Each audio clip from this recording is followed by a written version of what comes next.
Assalamualaikum warahmatullahi wabarakatuh.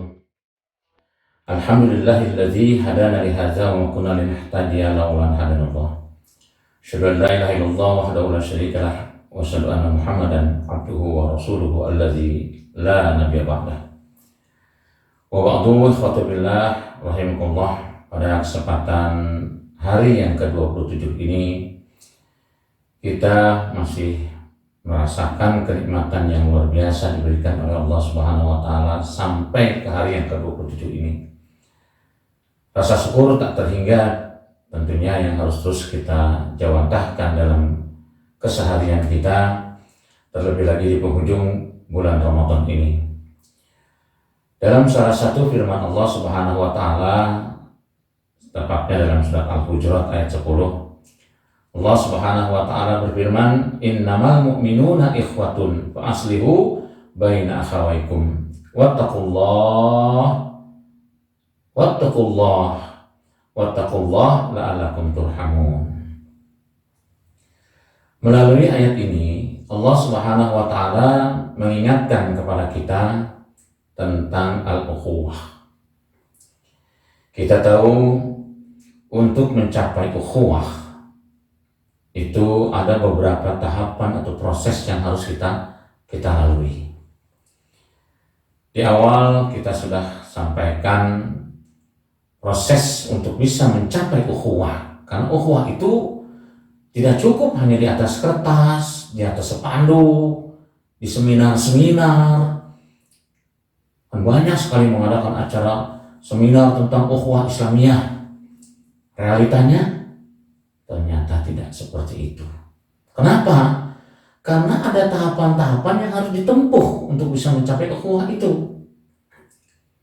Paling tidak, kalau Allah menyatakan dalam firman-Nya tadi bahwa sesungguhnya orang-orang yang beriman itu adalah bersaudara, benarkah nilai-nilai persaudaraan itu melekat dalam jiwa raga kita? Sehingga fa'aslihu baina akhawaykum, tidak akan ada kata sungkan untuk kita saling menasihati, mengingatkan di antara kita. Gak ada rasa sungkan. Kenapa? Dan itulah hakikat ukhuwah. Kenyataan yang terjadi ketika ada orang yang diingatkan merasa tersinggung, ada yang ditegur merasa disalahkan. Padahal bagi orang-orang yang beriman itu ukhuwah menjadi satu hal yang sangat penting untuk kita saling mengingatkan di antara kita. Karena itu Allah tutup kalimat akhirnya itu wattaqullah, hendaklah kalian bertakwa kepada Allah Subhanahu wa taala. La'allakum turhamun. Masya Allah. Maka Allah akan memberikan kasih sayangnya kepada kita.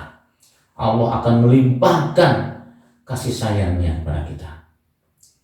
Karena itulah, khatibillah rahimakumullah, kalaulah kita mencoba untuk mencermati nilai ukhuwah yang begitu tinggi disampaikan oleh Allah Subhanahu wa taala di dalam ayatnya tadi, setidaknya tahapan-tahapan untuk mencapai ukhuwah itu harus kita tempuh. Pertama, kita harus paham dulu, memahami tentang konsepsi Islam yang sesungguhnya. Setelah itu kita berusaha untuk menjaga nilai-nilai ukhuwah itu. Kemudian setelah itu akan mengalirlah nilai keikhlasan untuk berukhuwah di antara kita. Sehingga tidak ada istilah tersinggung, sakit hati, tidak ada. Kenapa? Karena kita sudah mengikhlaskan. Dan yang tidak kalah penting, kita harus bersungguh-sungguh untuk melakukan ukhuwah Islamiyah di antara kita. Tentunya untuk bisa melakukan ukhuwah Islamiyah di antara kita ini, maka butuh yang namanya pengorbanan. Ya, pengorbanan termasuk di dalamnya. Salah satunya adalah korban perasaan. Nilai ukhuwah itu bisa sampai mengorbankan perasaan sekalipun, termasuk korban-korban yang lain, berkorban harta kita, berkorban tenaga kita, berkorban pikiran kita, dan itulah nilai ukhuwah yang sesungguhnya. Karenanya, setelah kita bisa melakukan itu, maka kita masuk digolongkan orang-orang yang atiullah wa atiur rasul, orang yang betul-betul taat kepada Allah dan kepada Rasulnya. Begitulah ungkapan untuk menuju ukhuwah. Kalau kita sudah bisa melaksanakan apa yang diperintahkan oleh Allah Subhanahu wa taala, karena ukhuwah itu menjadi suatu keniscayaan, perintah Allah Subhanahu wa taala, maka apa yang harus kita tanamkan, pancangkan dalam hati kita bahwa kita harus berusaha terus untuk berukhuwah Islamiyah di antara kita. Kemudian setelah kita pancangkan, maka disitulah kita bisa total berukhuwah.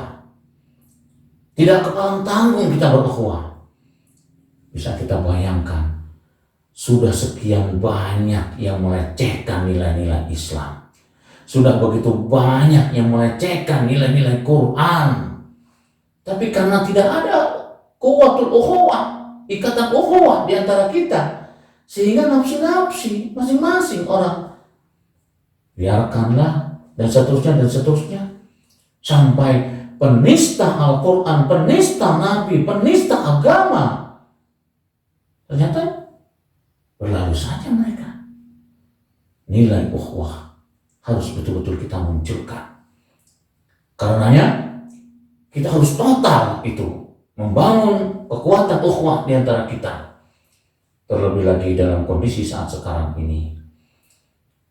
Kemudian yang tidak kalah pentingnya, untuk bisa mencapai ukhuwah ini, maka apa yang bisa kita lakukan melalui cara berpikir kita bisa sumbangkan untuk kepentingan umum secara ukhuwah di antara kita, termasuk di dalamnya yang harus kita bangun untuk mencapai ukhuwah di antara kita. Bayangkan kalau ibadah yang kita lakukan seluruhnya itu, dari mulai ibadah sholat, ibadah saum, ibadah zakat, dan termasuk puncak ibadahnya adalah haji, itu kalau ukhuwah Islamiyah itu kuat, saya yakin tidak ada orang yang berani memainkan tentang al-Islam. Persoalannya sekarang itu, karena ukhuwah Islamiyah itu baru sebatas di atas seminar, di atas kertas, di atas spanduk, sehingga orang dengan mudah sekali merobek-robek tentang kekuatan Islam saat sekarang ini. Ironisnya, 14 abad yang lalu pun Rasulullah sudah memberikan sebuah ungkapan, yusiku antada'a alaikumul umam kama tada'al akalatu ila qas'atiha, kata Rasulullah. Nanti akan datang suatu zaman di mana kondisi umat Islam itu akalatu ila qas'atiha, miris. Rasulullah menggambarkan 14 abad yang lalu umat Islam itu menjadi komoditas. Kenapa? Karena tidak ada kekuatan ukhuwah. Komoditas politik, komoditas ekonomi, komoditas budaya sudah sekian lama dimusnah, dirusak. Apa yang terjadi kalau sudah seperti itu? Sampai sahabat pun terheran-heran ketika Rasulullah menyatakan demikian. Amin kilatin yauma izin ya Rasul. Apakah karena pada waktu itu jumlah umat Islam tinggal sedikit, sehingga mudah sekali mereka mempermainkan al-Islam itu, berusaha ingin menghantamnya, menghabiskannya? Tegas Rasulullah mengatakan, bal, tidak, antum yauma izin kasir, kata Rasulullah. Kalian memiliki jumlah yang begitu besar, begitu banyak, kata Rasulullah. Masya Allah. Kenapa sampai seperti itu?